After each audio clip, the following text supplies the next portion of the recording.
Welcome to Astounding Stories of Space and Time. I'm Mardell, and this week's story is The Addicts by Joseph Samachson. You must understand that Palmer loved his wife as much as ever, or he would never have thought of his simple little scheme at all. It was entirely for her own good, as he had told himself a dozen times in the past day. And with that, he stilled whatever qualms of conscience he might otherwise have had. He didn't think of himself as being something of a murderer. She was sitting at the artificial fireplace, a cheerful relic of ancient days, reading just as peacefully as if she had been back home on Mars, instead of on this desolate outpost of space. She had adjusted quickly to the loneliness and the strangeness of this life, to the absence of friends, the need for conserving air, the strange feeling of an artificial gravity that varied slightly at the whim of impurities in the station fuel, to everything, in fact, but her husband.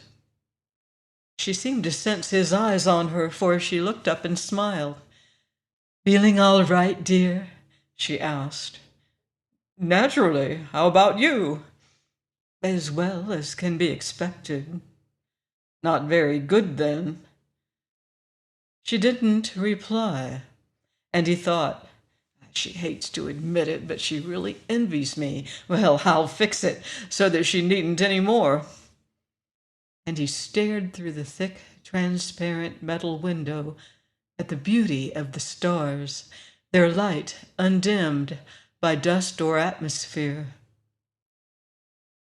The stories told about the wretchedness of the lighthouse keepers who lived on asteroids didn't apply at all to this particular bit of cosmic rock. Life here had been wonderful, incredibly satisfying. At least it had been that way for him. And now it would be the same way for his wife as well. He would have denied it hotly if you had accused him of finding her repulsive. But to certain drunks, the sober man or woman is an offense. And Palmer was much more than a drunk. He was a Merak addict, and in the eyes of the Merak fiends, all things and all people were wonderful except those who did not share their taste for the drug. The latter were miserable, depraved creatures, practically subhuman. Of course, that was not the way most of them put it. Certainly it was not the way Palmer did. He regarded his wife, he told himself, as an unfortunate individual whom he loved very much, one whom it was his duty to make happy. That her new-found happiness would also hasten her death was merely an unfortunate coincidence. She was sure to die anyway before long, so why not have her live out her last days in the peace and contentment that only Merak could bring? Louise herself would have had an answer to that if he had ever put the question to her. He was careful never to do so. She laid the book aside and looked up at him again. She said, "Jim, darling, do you think you could get the television set working again?" "Not without a mesotron rectifier." "Even the radio would be a comfort." "It wouldn't do any good anyway. Too much static from both Mars and Earth this time of year." That was the beauty of the Merak, he thought.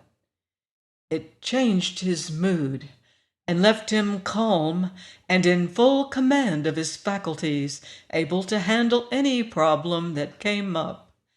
He himself, of course, missed neither the radio nor the television, and he never touched the fine library of micro-books. He didn't need them. A shadow flitted by outside the thick window, blotting out for a moment the blaze of stars. It was the shadow of death, as he knew, and he was able to smile even at that. Even death was wonderful. When it finally came, it would find him happy. He would not shudder away from it as he saw Louise doing now at the sight of the ominous shadow. He smiled at his wife again, remembering the 6 years they had lived together. It had been a short married life, but again the word suggested itself to him, a wonderful one.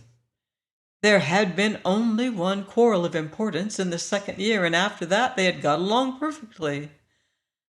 And then 2 years ago he had begun to take Merak, and after that he couldn't have quarreled with anyone. It was a paragon among drugs, and it was one of the mysteries of his existence that anybody should object to his using it. Louise had tried to argue with him after she had found out, but he had turned every exchange of views into a peaceful discussion which, from his side at least, was brimming over with good humor. He had even been good-humored when she tried to slip the antidote into his food. It was this attitude of his that had so often left her baffled and enraged, and he had a good chuckle out of that too. Imagine a wife getting angry because her husband was too good-natured. But she was never going to get angry again. He would see to that. Not after tonight. A big change was going to take place in her life. She had picked up another book, and for the moment he pitied her. He knew that she wasn't interested in any books. She was merely restless, looking for something to do with herself, seeking some method of killing time before the shadows outside killed it for her for good and all. She couldn't understand his being so peaceful and contented, doing nothing at all. She threw the second book down and snarled. Yes, that was the word. "You're such a fool, Jim. You sit there smug and sure of yourself, your mind blank, just waiting for them to kill you and me. And you seem actually happy when I mention it." "I'm happy at anything and everything, dear." "At the thought of dying, too?" "Living or dying, it doesn't make any difference, whatever happens. I'm incapable of being unhappy." "If it weren't for the drug, we'd both live. You'd think of a way to kill them before they killed us." "There is no way." "There must be. You just can't think of it while the drug has you in its grip." "The drug doesn't have you, dear?" he asked without sarcasm. "Why don't you think of a way?" "Because I lack the training you have. Because I don't have the scientific knowledge, and all the equipment scattered around means nothing to me." "There's nothing to be done." Her fists clenched. "If you weren't under the influence of the drug." "You know that it doesn't affect the ability to think. Tests have shown that." "Tests conducted by addicts themselves." "The fact that they can conduct the test should be proof enough that there's nothing wrong with their minds." "But there is!" she shouted. "I can see it in you. I know that you can still add and subtract. You can draw lines under two words which mean the same thing, but that isn't really thinking. Real thinking means the ability to tackle real problems, hard problems that you can't handle merely with paper and pencil. It means having the incentive to use your brain for a long time at a stretch. And that's what the drug has ruined. It has taken away all your incentive." "I still go about my duties." "Not as well as you used to, and even at that, only because they've become a habit. Just as you talk to me because I've become a habit. If you'd let me give you the antidote." He chuckled at the absurdity of her suggestion. Once an addict had been cured, he could not become addicted again. The antidote acted to produce a permanent immunization against the effects of the drug. It was the realization of this fact that made addicts fight so hard against any attempt to cure them. and she thought she could convince him by argument. He said, "You talk of not being able to think." "I know," she replied hotly. "I'm the one who blunders. I'm the fool arguing with you, when I realize that it's impossible to convince a Merak addict." "That's it." He nodded and chuckled again, but that wasn't quite it. For he was also chuckling at his plan. She had thought him unable to tackle a real problem. Well, he would tackle one tonight. Then she would simply adopt his point of view, and she would no longer be unhappy. After she had accepted the solution he had provided, she would wonder how she could ever have opposed him. He fell into one of his dozes, and hardly noticed her glaring at him. When he came out of it at last, it was to hear her say, "We have to stay alive as long as possible for the sake of the lighthouse." "Of course, my dear, I don't dispute that at all. And the longer we stay alive, the more chance there is that some ship will pick us up." "Oh, no, there's no chance at all," he asserted cheerfully. "You know that as well as I do. No use deceiving yourself, my love." That, he observed to himself, was the way of non-addicts. They couldn't look facts in the face. They had to cling to a blind and silly optimism, which no facts justified. He knew there was no hope. He was able to review the facts calmly, judiciously, to see the inevitability of their dying, and to take pleasure even in that. He reviewed them for her now. "Let us see, sweetheart, whether I've lost my ability to analyze the situation. We're here with our pretty little lighthouse in the middle of a group of asteroids between Mars and Earth. Ships have been wrecked here, and our task is to prevent further wrecks. The lighthouse sends out a standard high-frequency beam whose intensity and phase permit astrogators to estimate their distance and direction from us. Ordinarily, there's nothing for us to do, but on the rare occasions when the beam fails, that will be the end.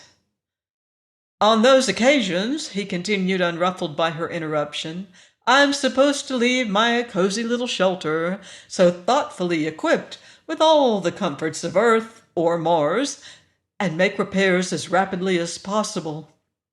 Under the usual conditions, lighthouse keeping is a boring task. In fact, it has been known to drive people insane. That's why it's generally assigned to happily married couples like us, who are accustomed to living quietly without excitement. And that," she added bitterly, "is why even happily married couples are usually relieved after 1 year." "But darling," he said, his tone cheerful, "you mustn't blame anyone. Who would have expected that a maverick meteor would come at us and displace us from our orbit? And who would have expected that the meteor would have collided first with the outer asteroids and picked up a cargo of those?" He gestured toward the window where a shadow had momentarily paused. By the light that shone through, he could see that the creature was relatively harmless looking. It had what appeared to be a round, humorous face, whose unhumorous intentions would be revealed only at the moment of the kill. The seeming face was actually featureless, for it was not a face at all. It had neither eyes, nor nose, nor mouth. The effect of features was given by the odd blend of colors, almost escaping notice because of their unusual position and their dull brown hue, were the stomach fangs in neat rows, which could be extended and retracted like those of a snake. He noticed that Louise had shuddered again and said, in the manner of a man making conversation, "Interesting, aren't they? They're rock breathers, you know. They need very little oxygen, and they extract that from the silicates and other oxygen-containing compounds of the rock." "Don't talk about them." "All right, if you don't want me to. But about us, you see, my dear, no one expected us to be lost, and even if the lighthouse service has started to look for us, it'll take a long time to find us. We have food, water, air. If not for those beasts, we'd last until a rescue ship appeared. But even a rescue ship wouldn't be able to reach us unless we kept the beam going. So far, we've been lucky. It's really functioned remarkably well. But sooner or later, it'll go out of order, and then I'll have to go out and fix it. You agree to that, don't you, Louise, dear? She nodded. She said quietly, "The beam must be kept in order." "And that's when the creatures will get me," he said almost with satisfaction. "I may kill one or two of them, although the way I feel toward everything, I hate to kill anything at all. But you know, sweetheart, that there are more than a dozen of them altogether, and it's clumsy shooting in a spacesuit at beasts which move as swiftly as they do." "And if you don't succeed in fixing what's wrong, if they get you—" She broke down suddenly and began to cry. He looked at her with compassion and smoothed her hair, and yet under the influence of the drug he enjoyed even her crying. It was, as he never tired of repeating to himself and to her, a wonderful drug. Under its spell, a man or a woman could really enjoy life. Tonight, she would begin to enjoy life along with him. Their chronometer functioned perfectly, and they still regulated their living habits by it, using Greenwich Earth time. At 7 in the evening, they sat down to a fine meal. Knowing that tomorrow they might die, Louise had decided that tonight they would eat and drink as well as they could, and she had selected a Christmas special. She had merely to pull a lever, and the food had slid into the oven to be cooked at once by an intense beam of high-frequency radiation. Jim himself had chosen the wine and the brandy. One of the peculiarities of the Merak was that it did not affect the actual enjoyment of alcoholic drinks in the slightest, and one of the sights of the solar system was to see an addict who was also drunk. But it was a rare sight, for the Merak itself created such a pervading sensation of well-being that it often acted as a cure for alcoholism. Once an alcoholic had experienced its effect, he had no need to get drunk to forget his troubles. He enjoyed his troubles instead. He drank the alcohol for its own sake, for its ability to provide a slightly different sensation, not for its ability to release him from an unhappy world. So tonight Palmer drank moderately, taking just enough, as it seemed to him, to stimulate his brain, and he did what he now realized he should have done long ago. Unobserved, he placed a tablet of Merak in his own wine glass, and one in Louise's. The slight bitterness of taste would be hardly perceptible. After that, Louise would be an addict too. That was the way the Merak worked. There was nothing mysterious about the craving. It was simply that once you had experienced how delightful it was, you wouldn't do without it. The tablet he had taken that morning was losing its effect, but he felt so pleased at what he was doing that he didn't even mind that.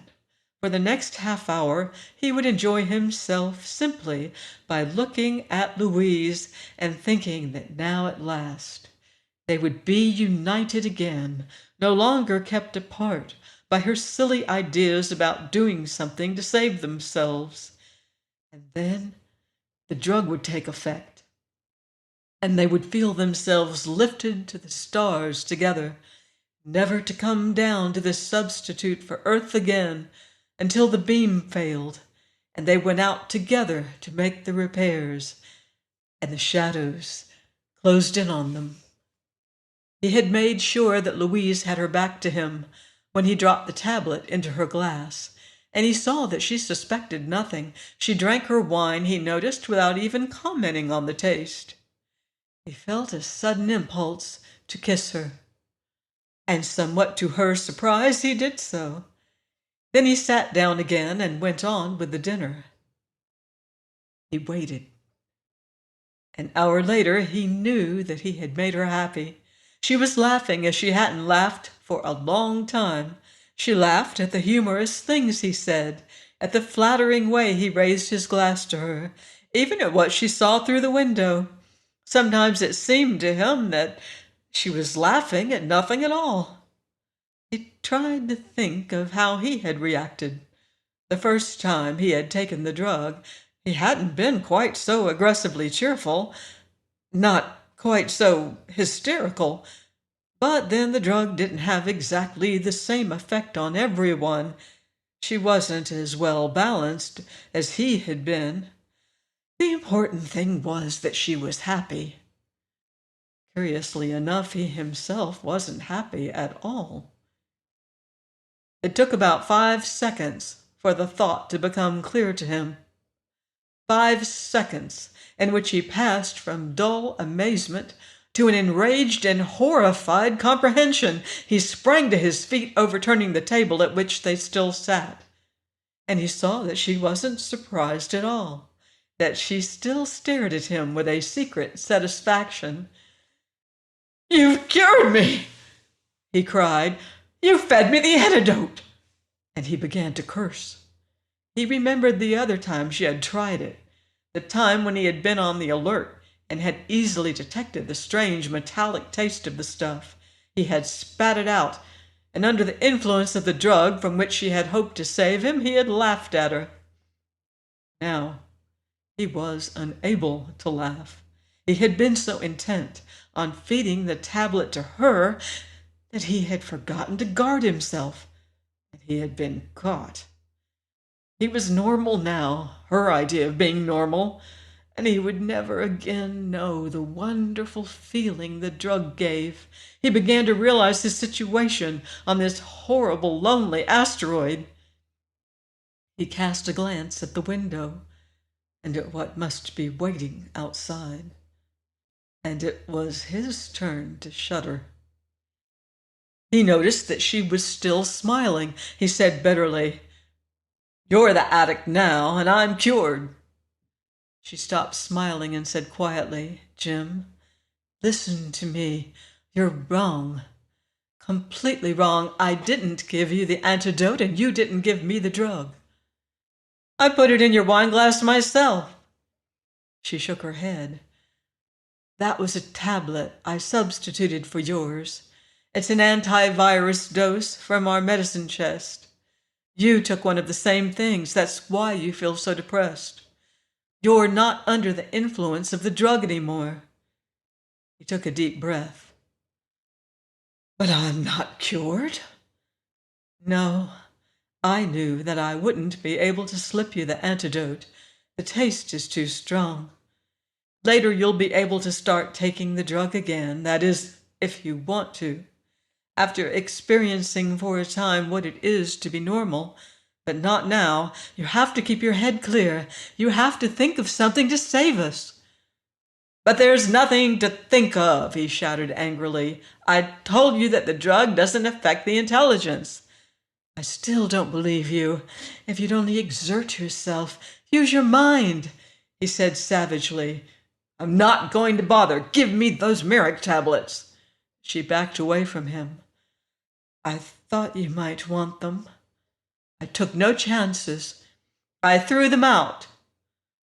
"Out there?" A horrified and incredulous look was on his face. "You mean that I'm stuck here without them?" "Louise, you fool! There's no help for us. The other way at least would have died happy, but now—" He stared out the window. The shadows were there, in full force. Not one now, but 2, 3. He counted 6. It was almost as if they knew that the end had come. They had reason to be happy, he thought with despair, and perhaps— He shrank back from the thought, but it forced itself into his mind. Perhaps, now that all happiness had gone, and wretchedness had taken its place, he might as well end everything. There would be no days to spend torturing himself in anticipation of a horrible death. Louise exclaimed suddenly, "Jim, look! They're frolicking!" He looked. The beasts were certainly gay. One of them leaped from the airless surface of the asteroid and sailed over its fellow. He'd never seen them do that before. Usually they clung to the rocky surface. Another was spinning around oddly, as if it had lost its sense of balance. Louise said, "They've swallowed the tablets. Over 100 doses, enough to drug every beast on the asteroid." For a moment, Palmer stared at the gambling alien drug addicts. Then he put on his spacesuit and took his gun, and without the slightest danger to himself, went out and shot them one by one. He noted, with a kind of grim envy, that they died happy.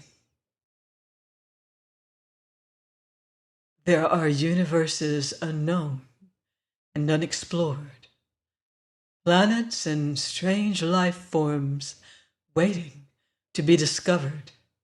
The mysteries of time and space, a riddle yet to be solved.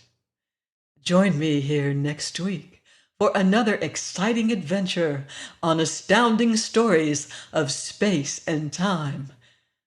Until then, watch the skies.